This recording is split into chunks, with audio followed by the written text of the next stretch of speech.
جو سب سے بڑا چیلنج ہے ہمارے لیے، ان لوگوں نے یہ طے کیا ہے کہ 2030 تک یہاں پر جو ہندو ذہن راشٹر بنانا ہے، صرف راشٹر قانون میں نہیں بنانا ہے، بلکہ یہاں کے سارے لوگ اسی رنگ میں کیا ہو جانا ہے، رنگ جانا ہے۔ اس وقت سب سے بڑی پریشانی یہ ہے کہ ہمارے بچے ایمان پر باقی رہیں گے یا نہیں رہیں گے۔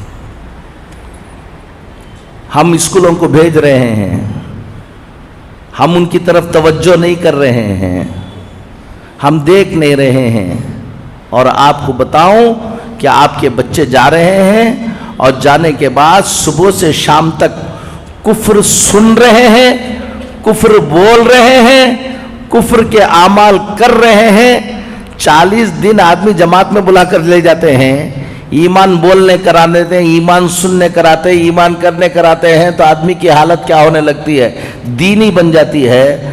اگر LKG سے بچہ شروع کر کے 10th اسٹینڈرڈ تک مسلسل کفر سنے، کفر بولے، کفر دیکھے، کفر کرے، تمہارا بچہ ایمان میں باقی رہ جائے گا کہ دیکھ لو۔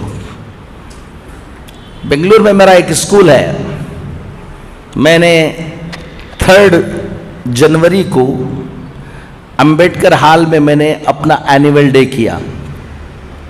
اس سے پہلے اس اینیول ڈے کی تیاری کے لیے ہال کو انسپیکشن کرنے کے لیے 2 دن گیا۔ اس سے پہلے 2 دن پہلے 2 تاریخ کو بھی ایک اسکول کا فنکشن ہو رہا تھا، اینیول ڈے ہو رہا تھا۔ 1 تاریخ کو بھی ایک اسکول کا اینیول ڈے ہو رہا تھا۔ میں دیکھنے کے لیے اندر گیا، 90% مسلمان بچے برقع اوڑھ کر آڈینس اپنے بچوں کو دیکھنے کے لیے آئے ہیں، اور وہاں پر پوجا کر رہے ہیں بچے، اور ہمارے پیرنٹ تالیاں مار رہے ہیں۔ وہ اسکول والے کرا رہے ہیں، وہ اس کو بات چھوڑ دو، اسکول بھی مسلمانوں کی اسکول ہے، اسکول بھی کس کی ہے، مسلمانوں کی اسکول ہے۔ اور آڈینس ایسا لگ رہا تھا کہ جمعہ ہو رہا ہے، وہاں پر سب ٹوپیاں پہن لے کوئی بیٹھے ہوئے تھے، سب برقعے پہن لے کر بیٹھے ہوئے تھے، وہ برقعے بھی پہن لے کر بیٹھے ہوئے تھے جس میں ناخن بھی نہ دکھے، لیکن ان کے بچے پوجا کر رہے ہیں اور کیا مار رہے ہیں۔ اب سوچ لو کہ یہ حالت ہوگی تو 10-12 سال کے بعد اس ملک کے اندر حالات کیا ہونے والے ہیں۔ ہم کہہ رہے ہیں کہ واٹس ایپ پہ ڈالتے ہیں فلاں بچی کیا کر رہی ہے، رجسٹر میرج ہو جا رہی، کچھ دیکھو۔ یہ تو ابھی بارش سے پہلے کی جو رمجم جھڑی جسے بولتے ہیں وہ ہے۔ 12 سال کے بعد ابھی یہ سلیبس پورا یہ ہونے کے بعد جو تمہارے محلوں میں تمہارے گھروں میں ہوگا تم اندازہ نہیں لگا پاؤ گے۔ ایک بات آپ سب کو میں بتاتا ہوں، آج 2 باتیں آپ کو بتا کر جاؤں گا۔ اللہ تعالی ہم کو سمجھ کی توفیق نصیب فرمائے۔ خود اپنی نسل کی فکر کرو، اپنے بچوں کی فکر کرو، ڈاکٹر بنو۔ میں 56 اسکول چلاتا ہوں الحمدللہ پورے ہندوستان میں،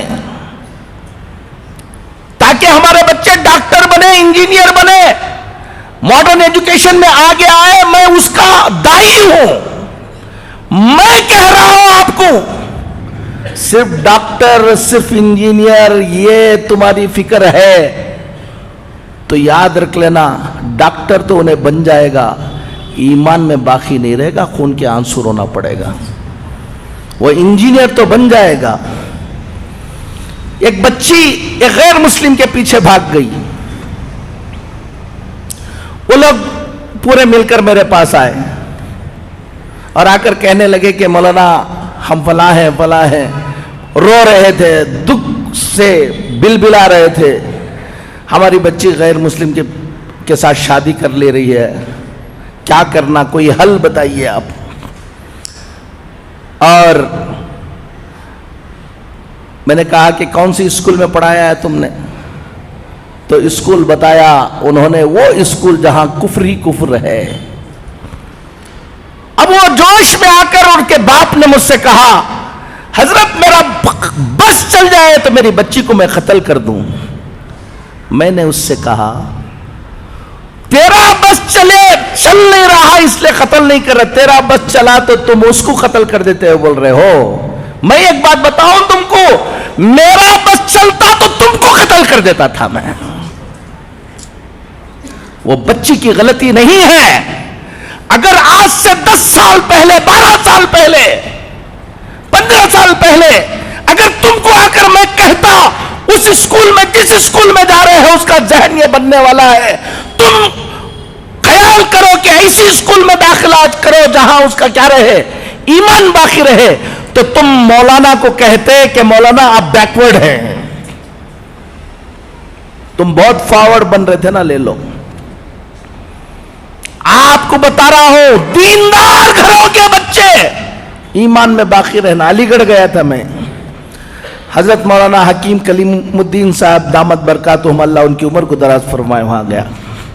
وہاں بیٹھا ہوا تھا, ایک صاحب آئے بڑے دیندار, کہا کہ حضرت آپ کو یہاں سے جانے کے وقت ایک آدھا گھنٹے کے لیے ہمارے گھر آنا ہے. کہا کیا بات ہے؟ ایک لڑکی غیر مسلم ہو گئی ہے, بہت دن, وہ جا کے دوسرے سے کیا ہو گئی ہے, شادی ہو گئی. بہت دنوں کے بعد, سمجھانے کے بعد, 2 سال کے بعد اس کو بلا کے لے کر آئے. آپ کی زبان سے کچھ بول دیں گے تو انشاءاللہ. ہمارے گھر میں ہمیشہ اجتماع ہوتا ہے, سب ہوتا ہے, اس بچی کو بلا کے لے آئے. میں سمجھا ہمیشہ گھر میں اجتماع ہوتا ہے, سب ہوتا ہے, تو کسی اور کی بچی ہوگی, بلا کے لے آئے ہوں گے. اب میں گیا, بچی سامنے بیٹھی ہوئی تھی اور بات کرنے کے لیے کہا. میں نے کہا کہ تم چھوڑ دو, میں بات کر لوں گا اس کو. اب اندر جانے کے بعد کہا کہ یہ کس کی بچی ہے؟ کہا کہ کسی اور کی بچی نہیں مولانا, یہ ہماری بچی ہے. ہر ہفتہ کیا ہوتا ہے, اجتماع ہوتا ہے, دیندار ہیں, سب کچھ ہیں, ان کی بچی نہیں. میں نے کہا کہ بیٹا تم کہاں پڑھے؟ کہا گرکل میں پڑھے حضرت ہم. میں نے کہا کہ علی گڑھ میں تم کو اور کوئی اسکول نہیں ملی؟ گرکل میں پڑھایا. کتنے بچے تھے؟ پورا گرکل کفر سکھاتا ہے, اسی کام کے لیے بنایا گیا ہے.